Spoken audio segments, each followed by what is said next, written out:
ಕರುನಾಡು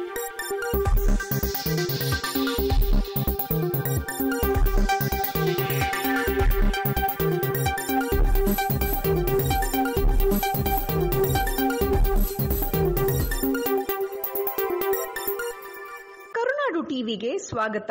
ಸುದ್ದಿಗಾಗಿ ನಾವಲ್ಲ, ನೈಜ ಸುದ್ದಿಗಾಗಿ ನಾವು. ಇಂದಿನ ರಾಜ್ಯ ಮತ್ತು ರಾಷ್ಟ್ರೀಯ ಪ್ರಮುಖ ಸುದ್ದಿಗಳ ವಿವರ.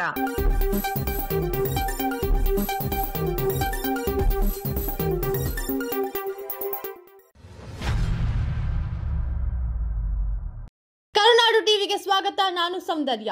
ಈ ದಿನದ ಪ್ರಮುಖ ಸುದ್ದಿಗಳು: ಪುಡಿ ರೌಡಿಗಳ ಪುಂಡಾಟಿಕೆ, 6 ಮಂದಿ ಬಂಧನ, ಮಧ್ಯಂತರ ಜಾಮೀನು.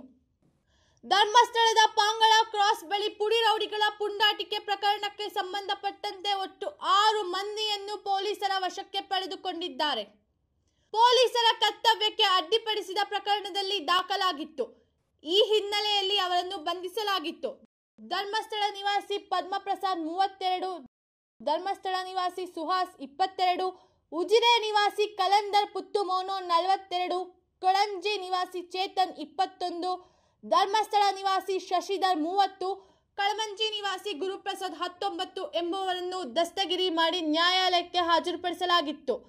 ಸದ್ಯ ಆರೋಪಿಗಳಿಗೆ ನ್ಯಾಯಾಲಯವು ಮಧ್ಯಂತರ ಜಾಮೀನು ನೀಡಿದೆ. ಮನೆಯೊಳಗೆ ಕೊಳೆತ ಸ್ಥಿತಿಯಲ್ಲಿ ಬಿದ್ದಿರುವ ಶವ.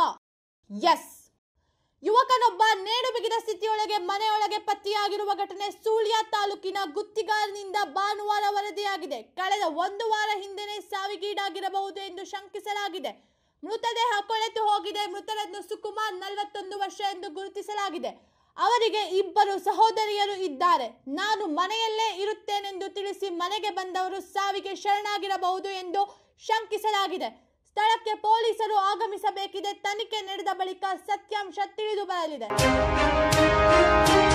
ಪಕ್ಷದ ಪ್ರಮುಖ ನಾಯಕರು ಬೀಳ್ಕೊಟ್ಟರು.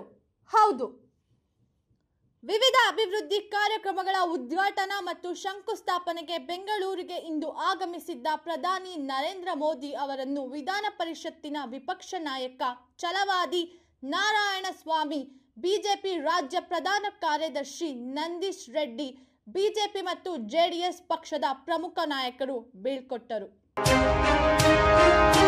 ಇದಾಗಿತ್ತು ಇವತ್ತಿನ ಪ್ರಮುಖ ಸುದ್ದಿಗಳು. ಇನ್ನಷ್ಟು ಸುದ್ದಿಗಳಿಗಾಗಿ ನೋಡ್ತಾ ಇರಿ ಕರುನಾಡು ಟಿವಿ. ನಮಸ್ಕಾರ. ಸಾಟಿ ಇಲ್ಲದ ಸುದ್ದಿ ನಮ್ಮ ಗುರಿ. ಇನ್ನು ನಮ್ಮ ಚಾನೆಲ್ನ ಸಬ್ಸ್ಕ್ರೈಬ್ ಆಗಿಲ್ಲ ಅಂದ್ರೆ ಕೂಡಲೇ ಸಬ್ಸ್ಕ್ರೈಬ್ ಮಾಡಿ, ಪಕ್ಕದಲ್ಲೇ ಇರುವ ಐಕಾನ್ ಕ್ಲಿಕ್ ಮಾಡಿ ಹಾಗೂ ಲೈಕ್ ಮಾಡಿ. ಶೇರ್ ಮಾಡೋದು ಮಾತ್ರ ಮರಿಬೇಡಿ.